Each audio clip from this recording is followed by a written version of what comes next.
One of the hardest battles someone in this walk with Christ is the battle in the mind. And if you don't know how to take captive of those thoughts that you're always getting, because every thought that you get isn't from the enemy. There may be thoughts that you're coming, that thoughts of doubt, thoughts of lust, thoughts of just all of these intrusive thoughts that may be coming into your mind that may not necessarily be you, but you believe that it's you sometimes. And if you don't know how to battle these thoughts, and if you don't even know that there's a battle going on, then you're most likely going to fall into other sins, other temptations, because the word says, as a man thinketh, so shall he be. And many of the times our minds are filled with things that are sinful because it's the most private part of your walk with Christ. Nobody's going to know your thoughts. Nobody's going to be able to judge you by your thoughts. The only person that can judge you by your thoughts is God. And so that's why it's important to build that relationship with God to the point where he can feel so real to you that even your thoughts, you can get conviction. But you also have to remember that many thoughts are from the enemy. And so if you are constantly being guilted because you get intrusive thoughts, thoughts of pride, thoughts of anger, thoughts of lust, and yet you continue to rebuke those thoughts over and over and over, then that means you're not agreeing with those thoughts. The only problem with certain thoughts coming into mind is when you start to agree with them. Like, yes, oh, I want to give into this lust. Yes, I want to do this. Yes, I want. Like, once you start to actually desire it, that is when the thoughts actually start to affect you. Because think of it. Think of thoughts like a knock at the door. It's like the enemy knocking to your heart, to your soul. If you don't agree with those thoughts, that means you close the door. That means you say, no, I'm not letting you in my mind. I'm not letting you in my heart. The more that you constantly do that, the more that you constantly take captive of those thoughts and say no to them and disagree with them and speak words, speak the truth over those thoughts, the more they actually start to even fade away. Because if the devil knows that that trick isn't working, he's not going to continue to try the same thing. Yes, he may try to wear you out over and over and over, but the more that you renew your mind, you fill your mind with other things other than just, being idle and just reading the word and things like that, but actually start stepping into your calling, doing the things that God is calling you to do each and every day. There literally leaves no room for a thought of giving into lust and things like that. How do I know that? Because when you are walking in God's will and doing what he actually tells you to do, because I made a video earlier talking about how I made an actually short form video talking about how it's important to answer God's calling each and every day, because we're called to do something each and every day. We're either called by the enemy or we're called by God, and God calls us to wake up and spend time with him. God calls us to, worship him. God calls us to worship at work. And be able to put him first, even at work, keep him in your thoughts and actually love your neighbor as yourself. He calls us to do all of these things, even in the word.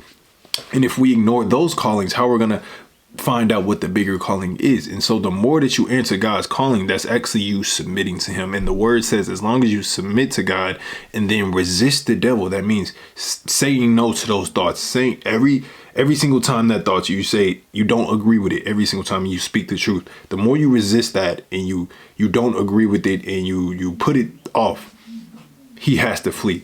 Resist the devil, submit to God, and then he will flee from you. And so that's why it's important to meditate on that verse day and night, because that is how you're going to be able to be free from the enemy. With that being said, it's also important that you set boundaries for yourself so you're not getting those thoughts, because yes, you can have all the self-control in the world, but if you are putting yourself where you're putting yourself in situations where your flesh will actually start to enjoy it. Maybe you start seeing a whole bunch of women at the beach. Maybe you start seeing a whole bunch of women, at the gym you like to go to. Maybe you you start scrolling on your phone and you're not unfollowing certain people, or you're not reporting certain content that pops up, and you continuously get it every single day. Well, that's giving you more room. It's giving literally access for the enemy to give you a certain thought. Although you may try to swipe in certain things like that, if you see something and it catches your flesh's eye, I should say catches your flesh's eye, not your spiritual eye, but it catches your flesh's eye, and it will literally stay with you for like almost the rest of the day. And then the enemy can use that to start to give you certain thoughts. And then that is when you may start to desire it a little bit more. And so that's why you always cut off the temptation before the temptation, because the temptation before the temptation will allow you to think about certain things. And this is where discipline comes in, because now you have to cut off whatever that is, that root cause is. Whether it's entertainment show, you can replace any, like you can find something else that you like, but you choosing your own free will to watch certain content that may cause you to stumble. So that's why it's important that you don't just remove, but you replace. Because if you replace that with, walking in your calling, if you replace that with meditating on the word, if you replace that with something that doesn't involve, any access to an intrusive thought that you may be struggling with, whether that be pride, cussing, lust, anger, whatever it is. If you struggle with a particular thing and you're giving access to the enemy to give you thoughts that may end up turning into a desire, then that is how those intrusive thoughts may come. And so if you want less and less intrusive thoughts, I'm not saying that they won't ever come, because we are in a fallen world, so there is a lot of sin going on. But if you want less and less intrusive thoughts, then you have to spend more and more time with God, less and less time on entertainment and different things, and stop giving access to the enemy to even give you thoughts in the first place. Because think about a person who's always in the woods, like literally always out in nature, doesn't have any technology, doesn't have anything at all like that.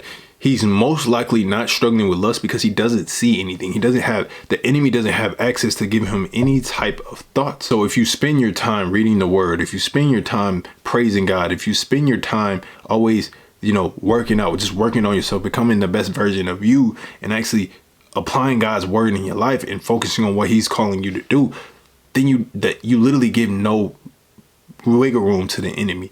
You don't give a foothold to the enemy. And that's why the word says don't give a foothold to the devil, because he will use that and he will make sure that it is literally almost suffering for you not to give in to temptation, suffering for you to not give in to lust and different things like that. So yes, the more that you practice this, the more that you'll continue to renew your mind. And I promise you, once you renew your mind, as it says in Romans chapter 12, verse 2, if you stop conforming to this world and you actually renew your mind, then that's when you will be able to test and improve what God's good and pleasing perfect will is for your life. You want to know what God's will is, what he wants you to do here on this earth.